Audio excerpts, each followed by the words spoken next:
California is pushing hard against President Trump on everything from border security to the economy, with far-left Governor Gavin Newsom leading the charge. But as One America's Pearson Sharp explains, a fact check proves California's latest governor was wrong about pretty much everything in his latest State of the State speech. As Gavin Newsom heads into 2019 as California's newest governor, he's already taking aim at the White House and promising to fight President Trump's agenda at every turn.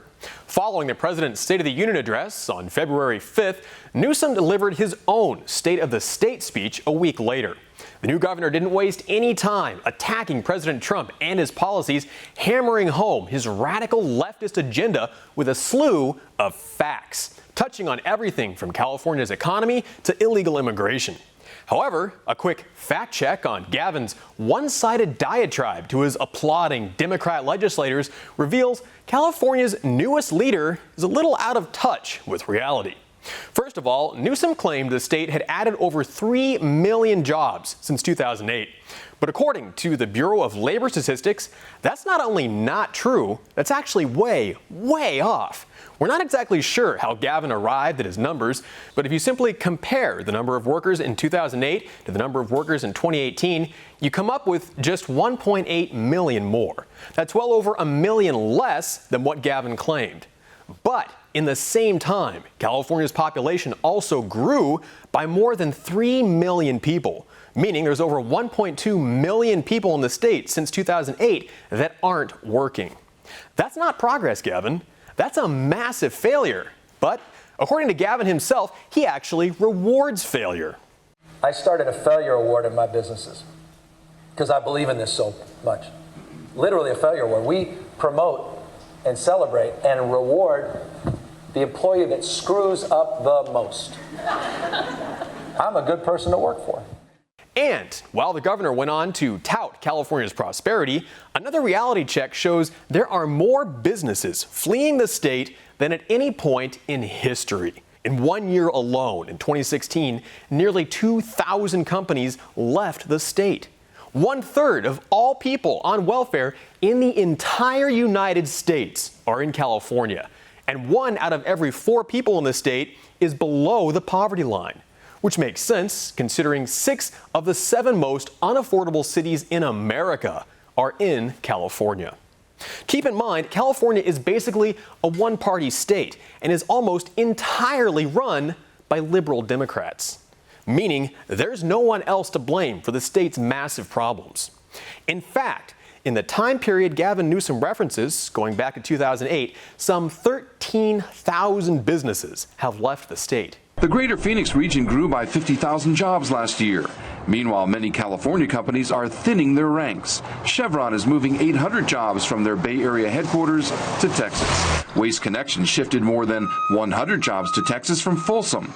And other California firms are also on the move. A form of madness, tax madness, has taken over Sacramento. That sucked nearly $80 billion in investment capital out of California, killing some 275,000 in-state jobs at the same time. Residents are leaving too, in droves. And in 2017, 143,000 more people escaped California's suffocating taxes than arrived from other states. More people are leaving San Francisco than any other city in the United States. That's according to Redfin. Well, there's no question about it. The middle class is on the move. They are leaving California and the Central Coast in droves. More and more people are fleeing the Bay Area for a less taxing lifestyle. The numbers go on and paint an incredibly bleak picture for the state's future. Finally, Gavin brought up illegal immigration, claiming it's at its lowest point since 1971 and that illegal aliens actually commit fewer crimes than native citizens. He even suggested President Trump was manufacturing the border emergency, and in fact, there is no crisis on our border. The crisis on the border is a manufactured crisis, and we are not interested in participating in this political theater. I think it's nothing more than political theater. So let's take a look at those claims, because as far as the evidence goes, Gavin's got his facts completely backwards. First of all, he's wrong about the border crossings. Last year, the Border Patrol arrested some 400,000 people trying to cross the southern border. That's a 31% jump up just from 2017. In fact, from October of 2018 to January of this year, crossings have doubled from the same period last year, from 109,000 to 201,000. At that rate, apprehensions at the border will be up to 600,000 by this October, on track for the highest number of crossings in over a decade. In San Diego alone, Border Patrol arrests are up over 600% from last year. That's huge. Next, and this one is one of the biggest, Gavin's claim about peaceful, hardworking illegals is totally untrue. A report by the Government Accountability Office looked at the criminal histories of more than 55,000 aliens who entered the country illegally. The results were shocking. Those 55,000 illegal aliens had been arrested 459,000 times, meaning each illegal was arrested an average of 8 times. And they were responsible for 700,000 criminal offenses, from robbery to violent assault to rape and child molestation. In just the last 2 years, 30,000 aliens were arrested for sex crimes, including rape and child abuse. And over 100,000 illegal aliens are in custody for committing violent assaults against American citizens. Since 2016, 4,000 Americans would still be alive if Washington and Sacramento had worked harder to protect our borders. And while illegals are just 7.5% of the U.S. population, data from the U.S. Sentencing Commission showed that almost half of all federal convictions are illegal aliens. Half. And these aren't minor drug crimes. This isn't someone being arrested for having a bag of weed. This is assault, auto theft, rape, and murder.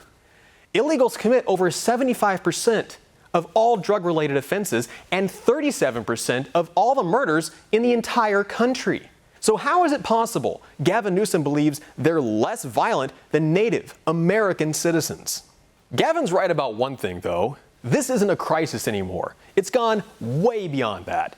Illegal immigration costs the U.S. hundreds of billions of dollars annually, puts national security at risk, and claims the lives of American citizens every year.